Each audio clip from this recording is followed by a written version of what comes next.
Hello my dear friends, successful life రావాలంటే ఏం చేయాలి? ఈ ప్రపంచంలో ప్రతి ఒక్కరు కూడా సక్సెస్ సాధించాలని కోరుకుంటారు, కానీ ఇది అందరితో సాధ్యం కాదు. ఎందుకు?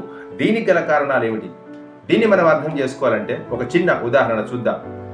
ప్రతిరోజు మన ఇంట్లోని చెత్తని చెత్త పుట్టలో వేసి చెత్త కుండీలోనో లేదా చెత్త బండి వాడికి ఇచ్చేస్తాం.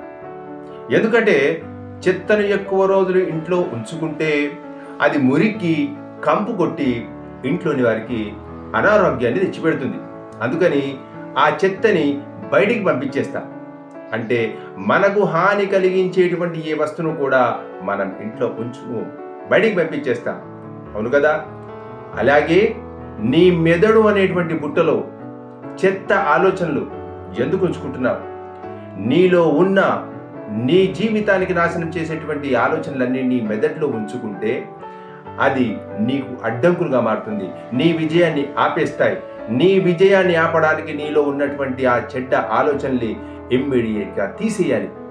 ఉదాహరణకి ఒక కుండలో మంచి నీరు పోయాలంటే చెడ్డ నీరు ముందు తీసేయాలి, ఆ తర్వాతే మంచి నీరు పోయగలం. అదేవిధంగా నీ లోపల పాజిటివ్ ఆలోచనలు నింపాలనుకుంటే నీలో ఉన్నటువంటి నెగటివ్ ఆలోచనల్ని బయటికి పంపించేసేయాలి. నీకున్నటువంటి మేధస్సు చాలా శక్తివంతమైనది. నీకున్నటువంటి ఆ మేధస్సులో పాజిటివ్ ఆలోచనలు నింపు, ఇన్నోవేటివ్ ఆలోచనలు నింపు. అప్పుడు నీ జీవితం సక్సెస్ వైపు దూసుకు వెళ్తుంది. My dear friends, Sachin Tendulkar ఉన్నారు.